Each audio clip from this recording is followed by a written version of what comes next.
Uma das mais belas flores da Terra surgiu no tempo dos dinossauros. As orquídeas apareceram pela primeira vez há mais de 90 milhões de anos e depois se espalharam pelo planeta. Atualmente são encontradas em todos os continentes, exceto na Antártica. A história da evolução da planta é estudada pelo Jardim Botânico de Londres, o Kew Gardens. O diretor científico da instituição britânica é o professor brasileiro Alexandre Antonelli. Estima-se que existam cerca de 29.500 espécies de orquídeas no mundo. 56% delas estão ameaçadas de extinção em ritmo acelerado, consequência dos desmatamentos, do comércio ilegal e das alterações climáticas.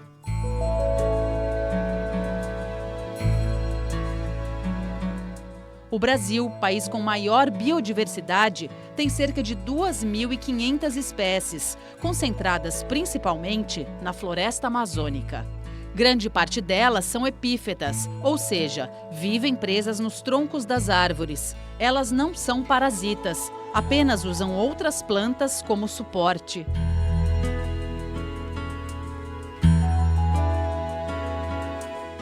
Segundo o pesquisador Antonelli, as orquídeas não são apenas joias da natureza, mas também guardam mistérios sobre a vida na Terra. Entender como evoluíram e conservá-las pode garantir que essas histórias um dia sejam desvendadas pelos cientistas.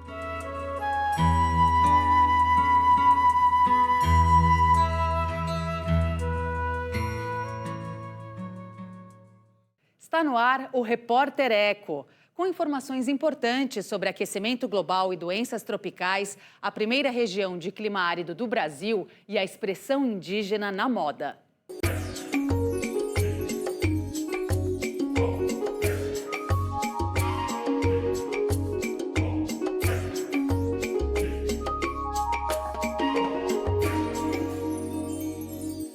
Veja os destaques do programa de hoje. Infectologistas alertam a população para o risco do aumento no número de casos de dengue com o período de chuva e calor. Saiba como a descoberta da primeira área de clima semelhante ao de um deserto pode impactar o restante do país. E o estilista Siodurri cria peças de roupas inspiradas na cultura dos povos originários.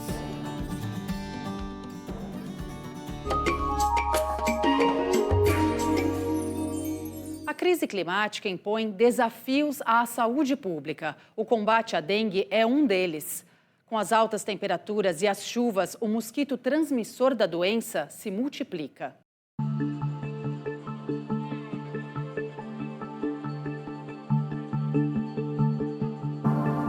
Cientistas alertam há décadas. O aumento da temperatura no planeta faz com que doenças típicas de clima tropical, como a dengue, sejam registradas onde não apareciam, como explica o pesquisador Marcelo Ferreira, que está realizando estudos no Instituto de Higiene e Medicina Tropical da Universidade Nova de Lisboa.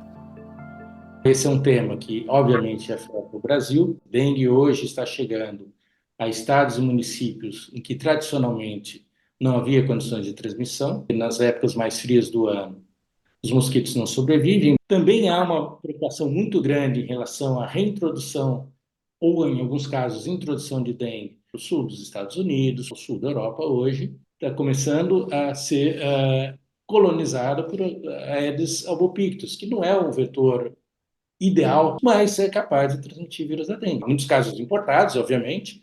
Os europeus que vêm nos visitar no Brasil e voltam infectados, isso não só o Brasil, evidentemente, Sudeste Asiático, África, outros países da América Latina. Calor e essa umidade trazida pela chuva são as condições ideais para a proliferação do mosquito Aedes aegypti, que, quando infectado, pode transmitir não só a dengue, mas zika, chikungunya e febre amarela urbana. Com a alta das temperaturas médias no planeta, essas condições têm se agravado e se alastrado.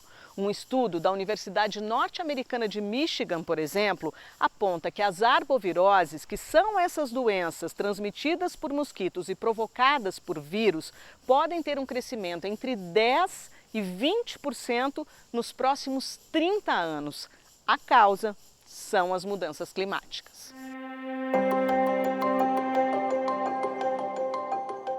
Mais um ano de El Niño, você vai ter maior quantidade de água, de chuvas e maior calor. É tudo que a fêmea do Aedes aegypti precisa. Ela precisa do sangue humano para colocar os seus ovos. Quanto maior a temperatura, mais sangue humano ela precisa.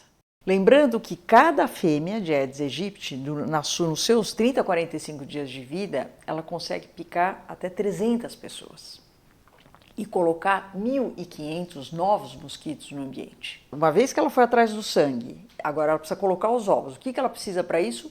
Água. De preferência, água limpa e água parada. Para prevenir a dengue, o esforço para combater o mosquito precisa ser conjunto, cada um na sua casa, mas as prefeituras têm que eliminar focos, fiscalizar inclusive obras, construções abandonadas e terrenos baldios. Quanto menos mosquitos nós tivermos no nosso ambiente, menor a chance de nos infectarmos. Evitar água parada, calhas de telhados e, obviamente, pratos de planta, garrafas PET. Fazer uma vistoria na nossa casa e reconhecer esses lugares que possam ser criadouros do mosquito. Segundo método importante na prevenção é o repelente. Telas, mosquiteiros, mangas longas evitam que o mosquito, uma vez circulando, nos pique e transmita a doença. O Brasil foi o primeiro país a incluir no Plano Nacional de Imunizações a vacina da dengue, a Qdenga, produzida no Japão. Mas a disponibilidade para a fabricação é pequena. Por enquanto, apenas crianças e adolescentes de 10 a 14 anos serão vacinados nos municípios mais afetados. São os mais suscetíveis a complicações, segundo estudos. Com os maiores de 60 anos, não houve pesquisa, por isso ela não foi aprovada para essa faixa etária. Se eu tiver um grupo de pessoas vacinadas, com isso eu diminuo muito o número de pessoas que estão com o vírus no sangue e com isso eu diminuo o número de vetores infectados. 2024 nós não vamos ver impacto de vacinas, mas eu vejo com bons olhos uma boa perspectiva e não é só vacina que será a salvação, eu te diria que é tudo junto, né? É ações para diminuir o vetor, são ações do ponto de vista de biotecnologia. Eu imagino que a partir de 2025, 2026, com a introdução da vacina também do Butantan, que é dose única, eu acho que a gente consegue sim um controle melhor, pelo menos em áreas de maior circulação do vírus. O combate à dengue não é o único desafio relacionado à saúde e mudanças climáticas, o que reforça a necessidade de combater desmatamentos e diminuir o uso de combustíveis fósseis, como o petróleo, para gerar energia. Medidas essenciais para tentar limitar o grau de aquecimento do planeta. O que teve maior impacto nos últimos anos na vida neste planeta chama-se Covid-19. É uma doença infecciosa. E tem a ver com mudanças climáticas também? Tem a ver, sim, com o contato do homem cada vez mais íntimo com animais silvestres. Vimos isso com febre amarela, vimos isso com a varíola do macaco, lá, monkeypox. Vírus e bactérias estão aqui há muito mais tempo do que a gente e vão ficar aqui muito mais do que nós. Ou a gente se adapta e dá um jeito nisso, ou o final não vai ser muito feliz.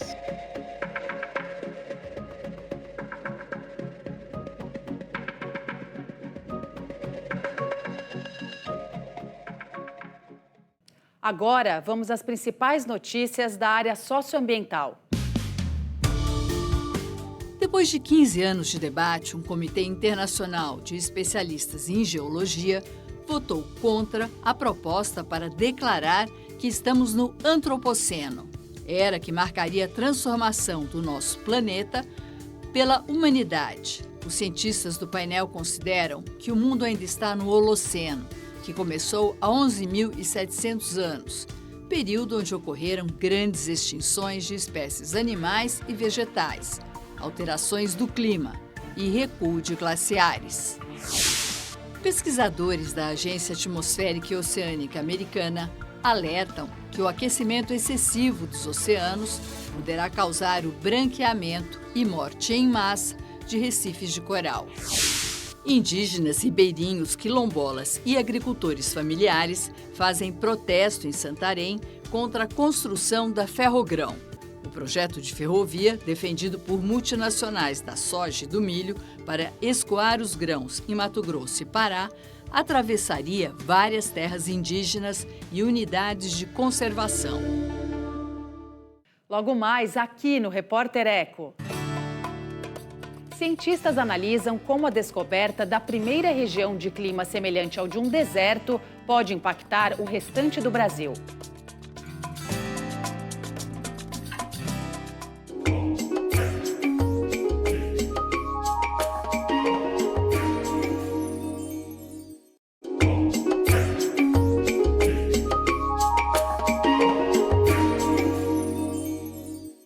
Um cenário preocupante. A Bahia é o primeiro lugar do Brasil a registrar um clima árido. Diferente da seca, que acontece em condições temporárias, a aridez é permanente.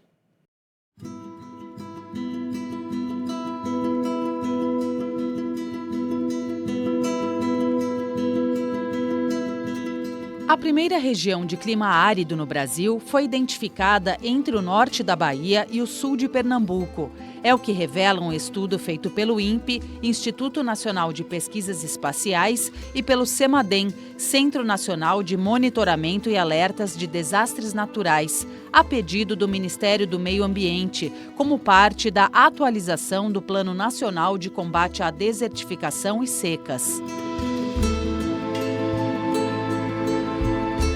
Foram analisados dados de chuva e de temperatura das diferentes regiões do país dos últimos 60 anos.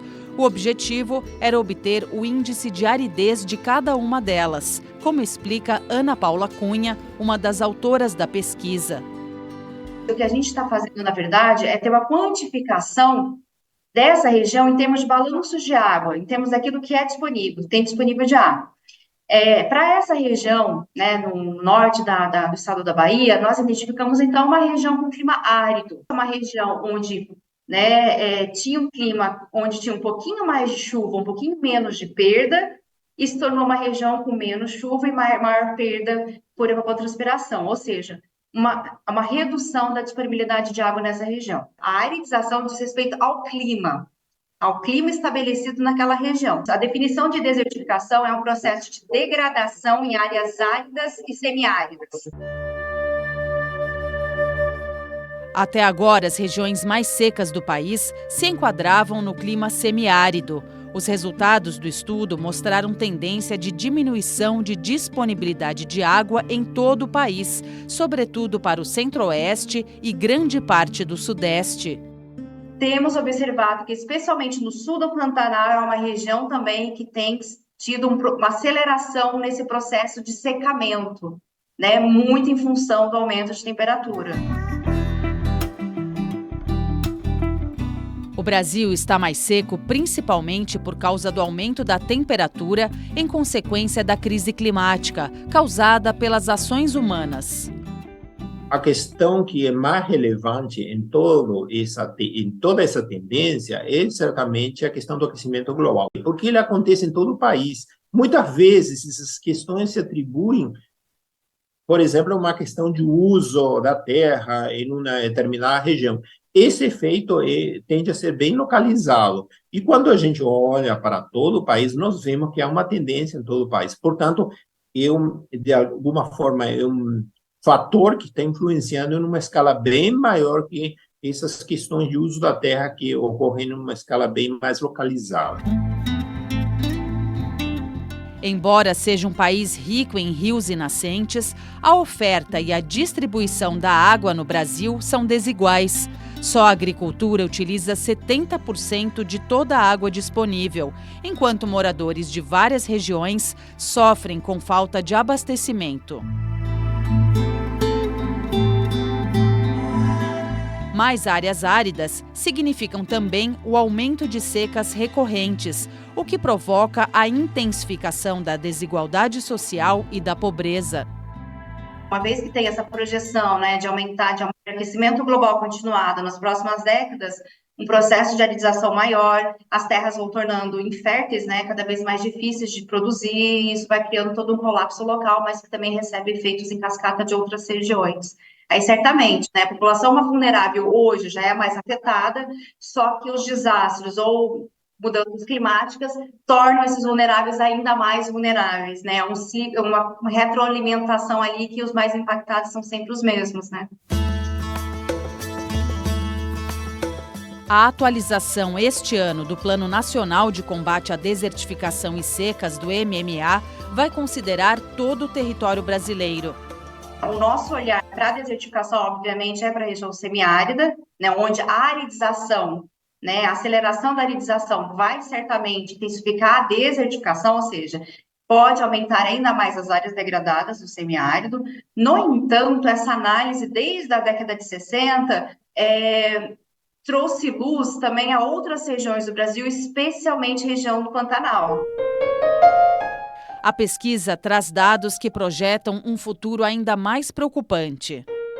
E por mais que a gente tenha encontrado ali 5.700 km², né, no norte da Bahia, um pedacinho ali de Pernambuco, também está em vias de ser classificada com clima árido, né, um limiar assim pequeniníssimo para que isso aconteça. Essa área árida muito provavelmente vai aumentar também, em torno aí de triplicar em relação ao que a gente obteve agora em 2020.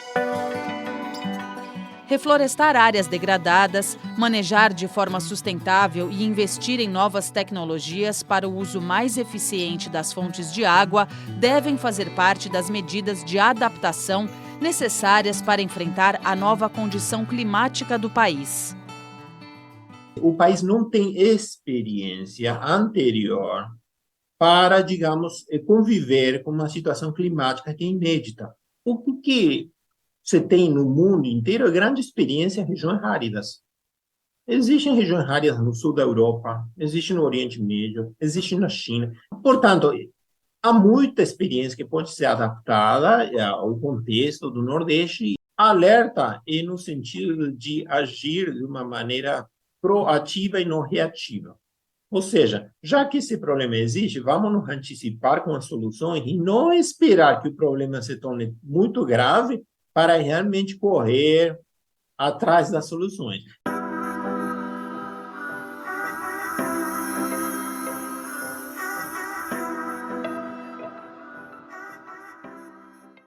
A seguir aqui no Repórter Eco.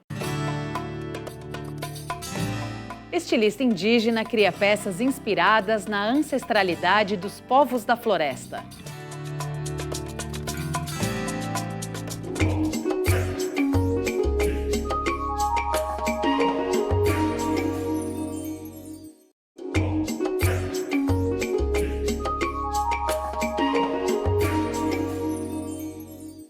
A moda como instrumento de valorização dos povos originários. O estilista indígena Siodurri, do Alto Rio Negro, no Amazonas, busca inspiração no conhecimento dos povos ancestrais e aposta no tingimento natural.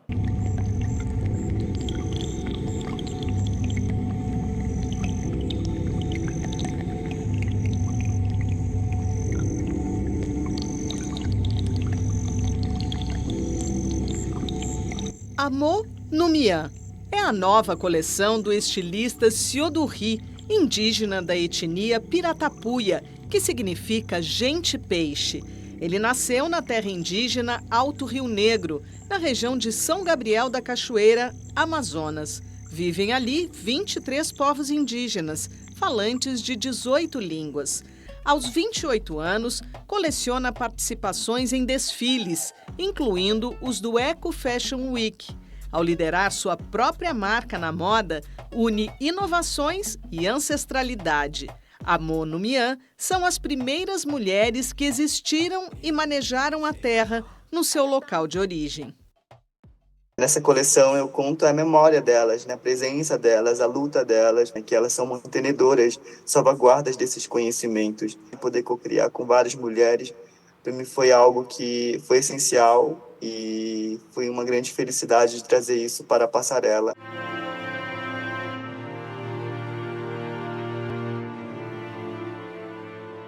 A coleção também traz uma crítica do que vem acontecendo com a Amazônia, né? Que recentemente ela passou por queimadas imensas e como podemos dar continuidade a esses conhecimentos que podem contribuir com o bem viver, com a mitigação das mudanças climáticas. Cada peça representava Aqui, Siodurri, nome em homenagem àquele que carrega o espírito ancestral de um cantor de cerimônias sagradas, apresenta a coleção da Bucuri, em sua língua-mãe, o tucano. Fala sobre as origens e as dificuldades enfrentadas para conquistar um lugar na moda. Conta que cada peça é inspirada em elementos da natureza. A camisa que veste, no urucum, os frutos do açaí e do buriti, a palha da palmeira tucum, o peixe acará verde. Tudo isso vira inspiração e cor nos tecidos. No meu processo criativo, creio que há muita admiração nas coisas que eu vejo acontecendo, tanto na extração do tucum, por exemplo, tanto no tingimento, tanto quando eles desfiam, quando elas fazem os fios, quando elas transformam aqueles fios em peças incríveis. Isso está em mim e ninguém vai tirar isso de mim, independentemente de onde eu estiver no mundo. A casca da mandioca, alimento essencial nas culturas indígenas, vira matéria-prima para o tingimento das roupas da coleção Manhiaquim, ou mandioca rainha. De uma certa forma, eu inovei com a tecnologia Maniocolo, que é uma tecnologia que é tingida com a casca da mandioca. E levar isso como forma de resgate, porque querendo ou não, o tingimento natural, ele tem, entre aspas, perdido o valor devido ao avanço dos tingimentos sintéticos, porque são tecnologias milenares que estão entre nós, né, entre povos originários há mais de 8, 10 mil anos. Colocar no meio da indústria coisas que possam ser regenerativas e voltar para o meio ambiente sem agressão.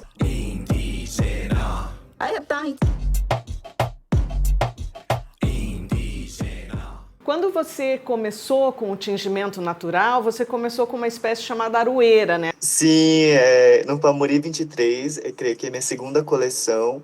Eu apliquei tingimento natural em aroeira, enfim, eu estava em São Paulo. Eu acabo descobrindo que a aroeira é uma espécie que tem processo de extinção. As pessoas pensam que só porque tingimento natural é sustentável e não exaure o meio ambiente, muitas das vezes, sabe? E aqui vale também fazer um resgate do que aconteceu com o próprio pau-brasil, né? Que carrega o nome do país e hoje já tá extinto praticamente. E também foi por finalidade têxtil.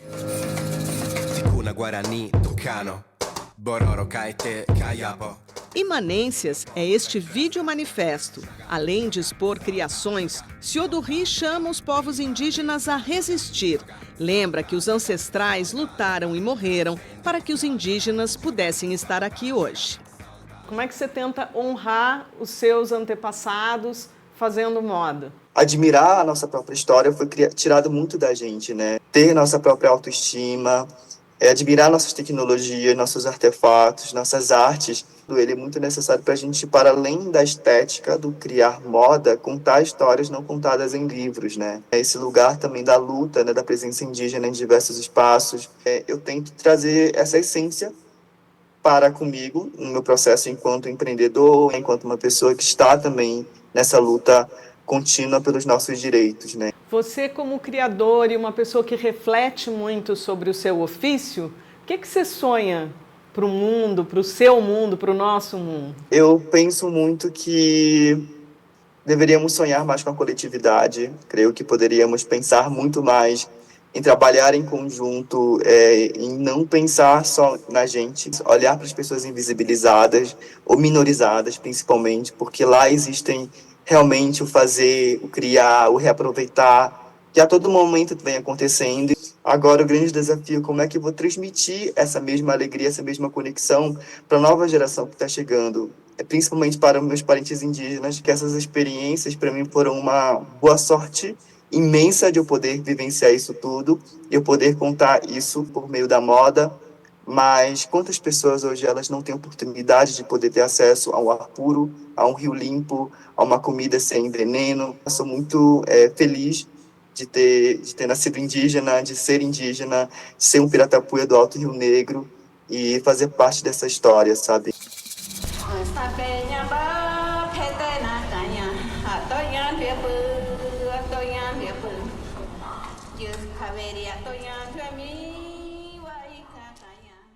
O Repórter Eco fica hoje por aqui. A gente se encontra no próximo programa com mais projetos, ações e pesquisas por um mundo melhor para todos. Até lá!